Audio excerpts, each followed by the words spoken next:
गंगा गांव के बाहर एक घना जंगल था।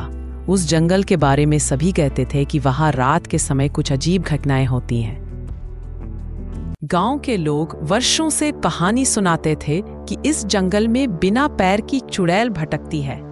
जिसे भी वह दिख जाती है उसके साथ अजीब हादसा हो जाता है।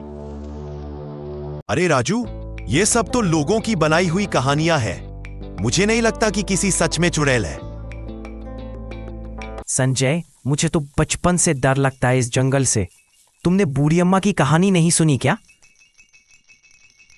अरे भाई, चलो आज रात हम दोनों मिलकर देख ही लेते हैं कि आखिर सच्चाई क्या है।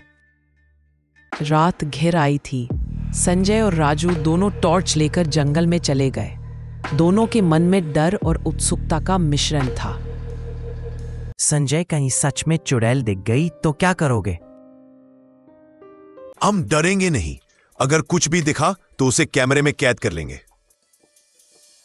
दोनों जैसे ही गहरे जंगल में पहुंचे, अचानक ठंडी हवा बहने लगी। टॉर्च की रोशनी कांपने लगी और अजीब सी फुसफुसाहट सुनाई देने लगी। ये आवाजें कहां से आ रही हैं? मुझे अच्छा नहीं लग रहा। संजय, वापस चलें क्या? चुप रहो राजू, शायद कोई जानवर हो। हमें डरना नहीं चाहिए। दोनों जैसे ही थोड़ा और आगे बढ़े, अचानक सामने एक साया सा दिखाई दिया। हल्की नीली रोशनी में सफेद साड़ी पहने एक महिला हवा में तैरती दिखी। क्यों आए हो मेरे इलाके में इंसानों? किस बात की तलाश है तुम्हें? ये सचमुच बिना पैर की चुड़ैल है। संजय, भागो।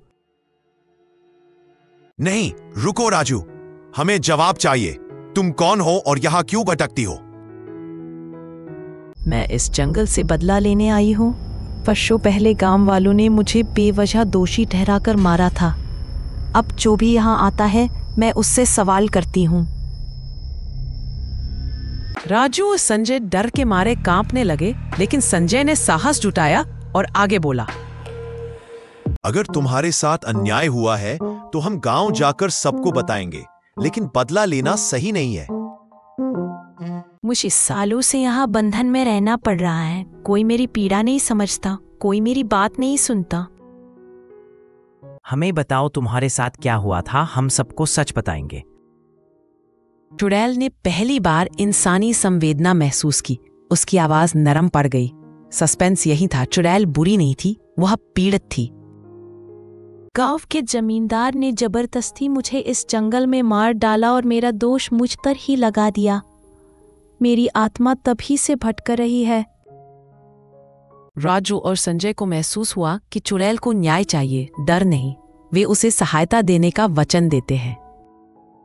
हम तुम्हें न्याय दिलाएंगे। कल ही गांव के सामने पूरी सच्चाई रखेंगे। धन्यवाद बच्चों, मेरी आत्मा को थोड़ी शांति मिली है। जैसे ही चुड़ैल ने शांति का अनुभव किया, उसके चेहरे पर रहस्यमय मुस्कान आई और वह अचानक आंखों के सामने से गायब हो गई। क्या चुड़ैल हमेशा के लिए चली गई या किसी सस्पेंस को छोड़ गई? शायद अभी भी उसकी आत्मा आसपास है। चलो जल्दी से गांव चलते हैं। दोनों गांव लौटते हैं। अगले दिन पूरे गांव में उनकी बातों को लेकर हड़कंप मच जाती है। कई लोग उन्हें झूठा मानते हैं। बकवास मत करो, ऐसा कुछ नहीं है। सब चुपचाप रहो और डर फैलाना बंद करो। पर माँ, संजय और राजू तो बहुत डरे हुए लग रहे हैं। उनके चेहरे की हालत देखो।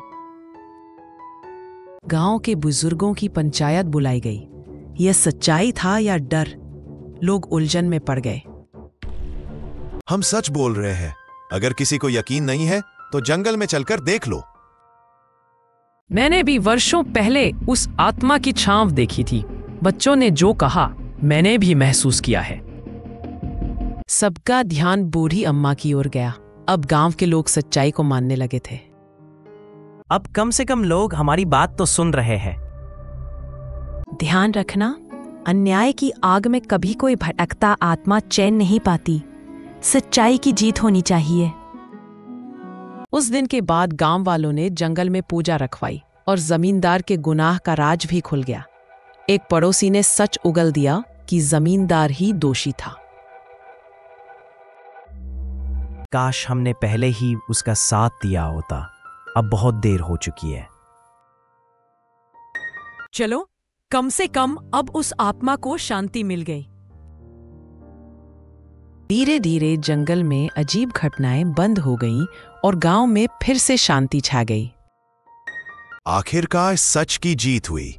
अब कोई भी झूठ या डर हमें डिगा नहीं सकता।